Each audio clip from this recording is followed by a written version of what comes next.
your education to contribute positively to your communities, to promote justice, sustainability, and innovation.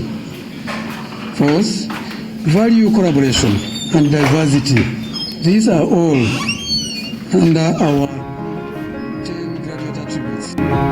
Hari abantu bayobora amashuri, hari abayobora ibigo, hari abayobora imijyi, ariko hari n'abantu babwa inshingano zo gutegura abazayobora igihugu cy'ejo. Tekereza umuntu ufata ibyemezo bigira ingaruka ku banyeshuri 30,000, ku barimu n'abashakashatsi, ku baganga bazavura igihugu mu myaka iri imbere, ku baenjenyeri bazubaka ejo hazaza, no ku banyamategeko bazaharanira ubutabera. Iyo uwo muntu afashe icyemezo kimwe, hari igihe kigera ku buzima bw'abantu 1000. Uyu munsi tugiye kuvuga ku muntu ufite izo nshingano. Nta wundi ni Associate Professor Dr. Didas Kayihura Muganga. Ariko se, ninde uyu mugabo? Ni iki cyatumye atoranywa kuyobora kaminuza nini mu Rwanda? Kandi se kuyobora kaminuza y'u Rwanda bisobanuye iki? Kugira ngo tubyumve, tugomba kubanza gusobanukirwa icyo University of Rwanda ari cyo. Abantu benshi bumva izina University of Rwanda, ariko bake muri bo nibo bazi ubunini bwayo. Ntabwo ari campus imwe, ntabwo ari inyubako imwe, ndetse si n'ishuri rimwe. Ni urusobe rwa colleges 7 zikorera muri campus zitandukanye, zikwirakwiriye mu gihugu hose. Aha niho hategurirwa abaganga bazavura igihugu, abaenjenyeri bazubaka ejo hazaza. Ariko hari ikibazo abantu benshi bibaza: ninde uhuza ibi byose? Ninde uyobora aba barimu, aba bashakashatsi, abayobozi b'amakoleji, ingengo y'imari, ubushakashatsi n'ubufatanye mpuzamahanga? Igisubizo ni umuntu umwe, ni Vice Chancellor wa University of Rwanda. Kuva muri Nyakanga 2022, uwo mwanya ufitwe na Professor Dr. Kayihura Muganga Didas. Ariko urugendo rwe rwo kuri uwo mwanya ntirwatangiriye mu biro bya Vice Chancellor, ntirwatangiriye no mu buyobozi, ahubwo rwatangiriye mu ishuri, aho umusore ukunda amategeko yari afite inzozi zitandukanye. None se uwo musore yari nde? Yize he? Ni gute yavuye ku ntebe y'umunyeshuri aza kuba umuyobozi wa kaminuza? Ngwino dusubire inyuma mu myaka myinshi ishize.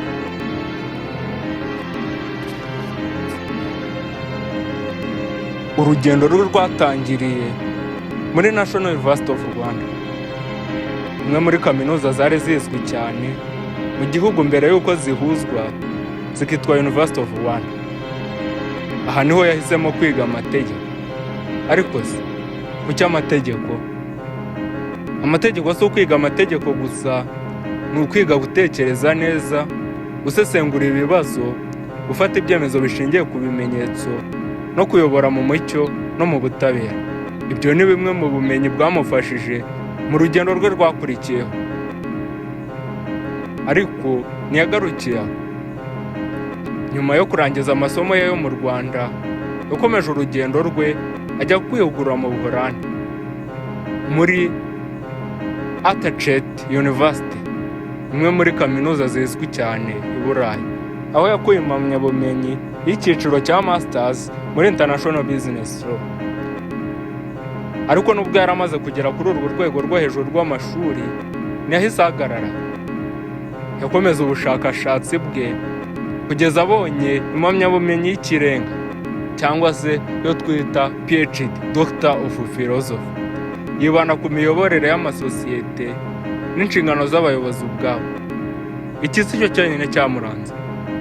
Mu rugendo rwe rwose yakomeje kwiyubaka nk'umuntu uhuza ubumenyi, ubushakashatsi n'ubuyobozi. Nyuma yo gusoza amasomo ye, ntiyahisemo kujya mu bucuruzi cyangwa mu zindi nzego zishobora kumwinjiza amafaranga menshi. Ahubwo yahisemo gusangira ubumenyi bwe n'abandi. Yinjiye mu mwuga wo kwigisha amategeko. Mu byumba by'amashuri yigishije amasomo arimo business law, company law ndetse na contract law. Afasha abanyeshuri gusobanukirwa uburyo amategeko afasha ubucuruzi, ishoramari n'imiyoborere. Ariko kwigisha byonyine ntibyari bihagije. Yanakomeje gukora ubushakashatsi, kwandika inyandiko za siyanse no kugira uruhare mu nama mpuzamahanga zihuza abashakashatsi n'impuguke mu mategeko. Ubushobozi bwe bwo kwigisha no kuyobora bwatangiye kugaragara, maze ahabwa inshingano nshya. Yabaye postgraduate coordinator, ushinzwe gahunda z'icyiciro cya gatatu cya kaminuza. Nyuma aba vice dean wa faculty ya law, bidatinze aba dean wa faculty ya law. Aha niho abantu batangiye kubona ko atari umwarimu gusa, ahubwo yari afite ubundi bushobozi bwo kuyobora abantu, gutegura gahunda no gufata ibyemezo bikomeye. Ariko se kuyobora faculty ya law byari iherezo ry'urugendo rwe? Oya, mu by'ukuri byari intangiriro y'urugendo izamufasha kugera ku rwego rw'igihugu. Yagizwe recteur wa Institute of Legal Practice and Development cyangwa se ILDP. Reka turebe uburyo yaje kuba Vice Chancellor wa University of Rwanda. Ubundi mu buzima hari ibintu bihindura byose, kandi kuri Professor Dr. Didas Kayihura Muganga kimwe muri ibyo byageze mu mwaka wa 2022. Muri uwo mwaka University of Rwanda yari ikeneye umuyobozi mushya. Ntabwo yari ikeneye uzaza akicara mu biro gusa, yari ikeneye umuntu ushobora gutwara icyerekezo cya kaminuza nini kurusha izindi mu Rwanda. Kaminuza ifite colleges 7, impisi zikwirakwiye hirya no hino mu gihugu, abarimu n'abashakashatsi benshi n'abanyeshuri ibihumbi bafite inzozi zitandukanye.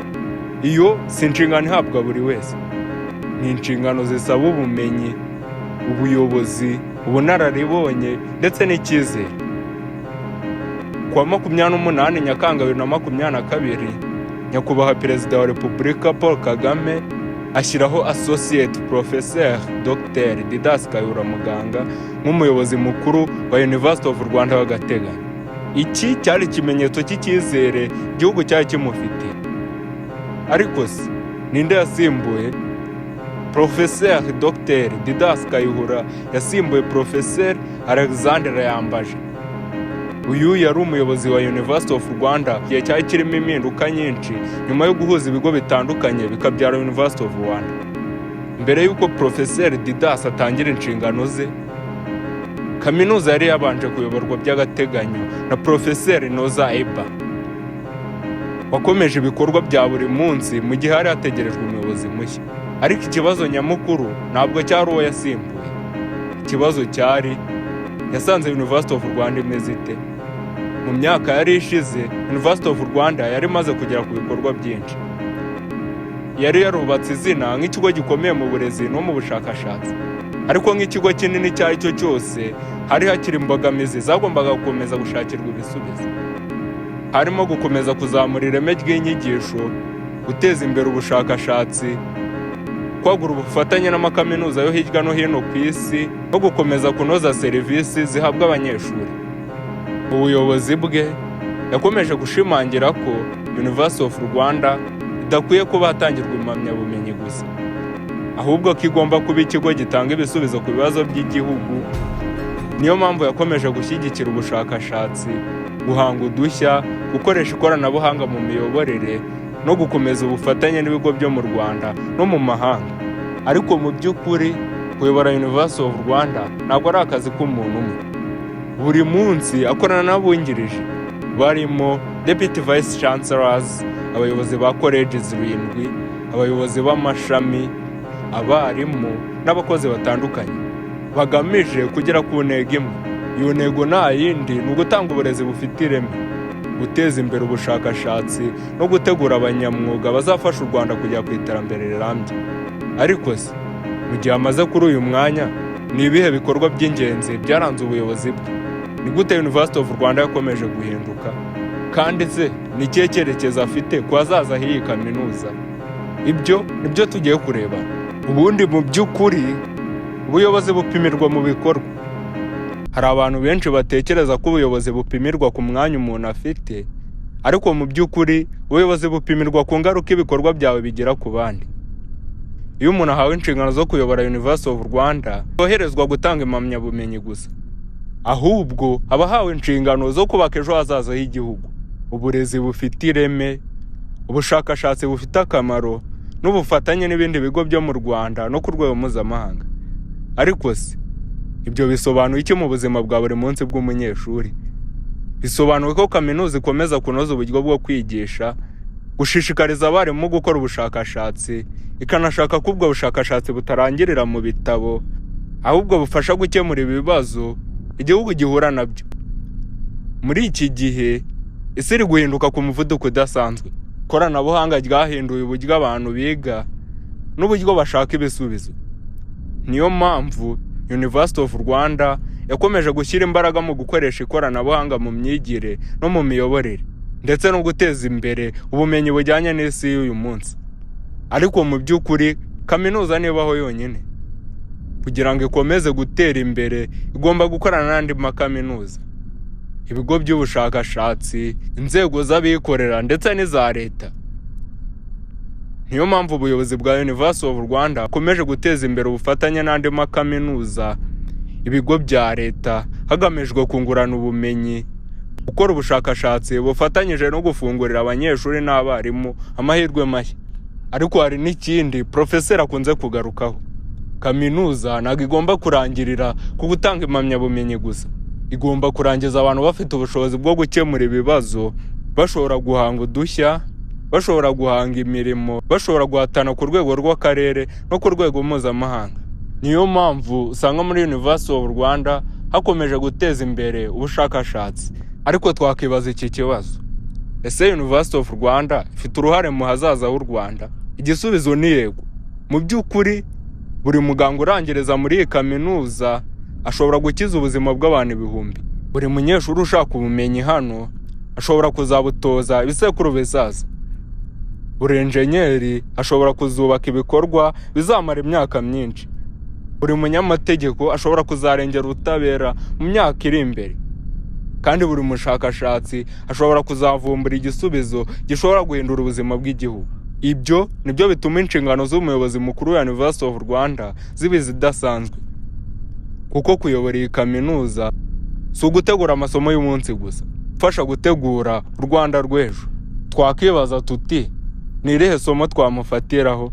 Mu by'ukuri hari abantu amateka yibuka kubera ubutunzi basize, hari abandi bayibukwamo kubera imyanya bayoboye, ariko hari n'abandi amateka azibuka kubera abantu bubatse. Iyo urebye urugendo rwa Profeseri, ubona umuntu wahise aba umuyobozi mukuru. Ubona umwana wagiye ku ishuri akunda kwiga, akomeza kwagura ubumenyi bwe, akigisha abandi, akagirirwa icyizere mu nshingano zitandukanye, maze amaherezo akayobora kaminuza ya Leta nini mu gihugu. Nk'uko kwiga bitarangirira ku mpamyabumenyi, ko umuntu ashobora gukomeza kwiyungura ubumenyi no gukura mu mwuga we mu buzima bwe bwose. Twakuramo isomo kandi ko mu byo dukora tugomba kwigirira icyizere. Profeseri ayoboye ikigo gifasha gutegura abaganga, ba enjenyeri, abarimu, abanyamategeko, abacungamari n'abandi banyamwuga bazubaka ejo hazaza h'u Rwanda. Ariko mu by'ukuri umurage nyawo wa kaminuza ntupimirwa ku nyubako zayo, ntunapimirwa ku mubare w'impamyabumenyi zitangwa buri mwaka, upimirwa ku ngaruka abanyeshuri barangije bagira ku muryango nyarwanda ndetse no ku isi yose. Hari imyaka myinshi iri imbere, hari umwana uzaba uri kureba iyi dokimenteri, ashobora kuba afite inzozi zo kuzaba muganga cyangwa umwarimu, umushakashatsi cyangwa umuyobozi. Hari isomo yakura muri uru rugendo, nuko intambwe nini zitangirira ku kwihangana, gukunda kwiga, gukorera igihugu no gukora neza ibyo ushinzwe. Ibyo bishobora kukugeza utigeze utekereza. Iyi yari dokimenteri ku rugendo rwa Associate Professeur Dr. Professeur Didas Kayihura Muganga, umwarimu, umushakashatsi ndetse n'inzobere mu mategeko. Umuyobozi Mukuru wa University of Rwanda. Ariko nk'uko twabibonye muri iyi documentary, nta rugendo rukomeye rutangirira hejuru. Rutangira kugukora neza icyo ushinzwe uyu munsi kugira ngo ejo hazaza hazabe heza kurushaho. Murakoze kuba mwakurikiranye documentary. Niba hari icyo mwakuyemo, mwandike ibitekerezo muri comment. Ndetse mushimire Professor. Nimwibagirwa gukanda subscribe, share, comment. Ndabashimiye.